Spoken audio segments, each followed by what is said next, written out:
Welcome back, everyone. Our next guest is the best-selling author of Modern Etiquette for a Better Life. And today she's sharing everything we need to know about Valentine's Day etiquette. Welcome back, Diane Gottsman. Welcome, Diane. We can all use a little help. I mean, Ken, Larissa are here as well. They've got questions. Yep. Debbie and I'm I have got questions. We have questions and we have limited time. Yes. Because the big day is tomorrow. So I know that gifts vary depending on your relationship status. Cameron and I have been talking about this incessantly for about 2 weeks. And We're trying to figure it out. Sure. We have 24 hours left. So what exactly, when you're in long-term relationships, like the both of us are, we're a little confused. Like, do I get my husband flowers? Does he even like flowers? You know, I feel like, what is sincere for people like us? So I think you can, you have to know your mate, obviously, and know what they like and what they don't like, as everybody varies. But get nostalgic this year. I think that, going to and we're running out of time, but, thinking about something they really like, going to a used bookstore, if they have a certain kind of poem, a certain kind of book that they have liked in the past, a movie that you can draw on. I have an idea that I didn't do, but I think it's a good idea, is collect all these cards from years past, put them together, use the card you're going to give, Hallmark card. This year, put it in a beautiful box, one that you've made or one you bought. And how about a cookbook with your favorite recipes from your Valentine? And then give it to your children and give it to family members, and it really becomes an heirloom. And then something else, because we're so digital. What about an old-fashioned photo? Something that we've taken a picture of, something that is meaningful, put it in a frame, and give it to them with, if it's years back, maybe some retro candy, if it's multiple years, but something that they're going to enjoy. It's just about communication. Great suggestions. I mean, for us, we love to travel as a family, and a few years back, we went to Italy. It was our first big family trip together, and I mean, a framed photo from that trip right there. There we are in Venice on that trip right there. Perfect. And it was a big day, and it was something really special to us, so maybe a framed picture of that. That's a great, you know what? And we could do that in 24 hours. I like That's what I'm saying. That's what I'm thinking. We have a beautiful photo that we've shown on the show before. I hope it's in stock somewhere because I need it. John and I, when we were in Greece, and you said put the cookbook. John was actually the photographer on my cookbook, so maybe my cookbook wouldn't work because. But the picture of us while we were in Greece and he was taking photos, when it was just the two of us. Something special and something significant for both of you. Now, we have other relationships as well. What about dating? There's those newly dating, and they're not quite sure what to do because you don't want to come across too aggressively.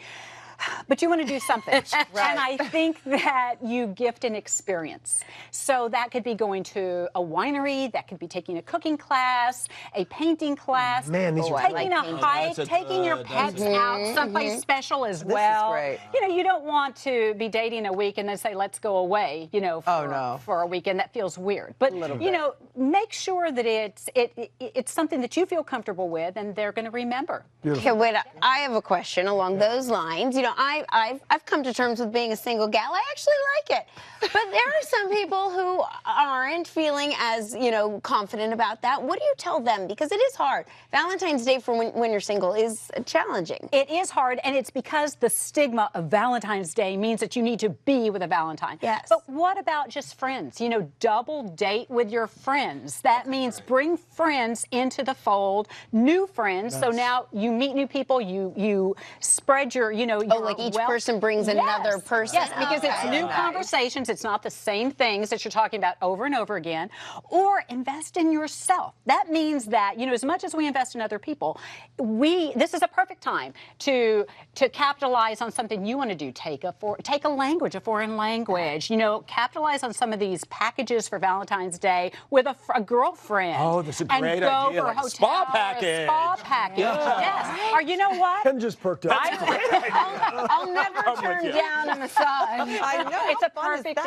It's a perfect reason to do it. Or you know what? Just bring friends in and have something, at your home or apartment, something really yummy. It might be a slumber party, new pajamas for everybody. Just Hallmark whatever. movies. Hallmark movies. That's right. There we go. Gosh, you're a great friend, Diane. Yeah, I know. That sounds really good. So I have a question. So my kids love Valentine's Day. So any ideas for sort of... Oh, my goodness.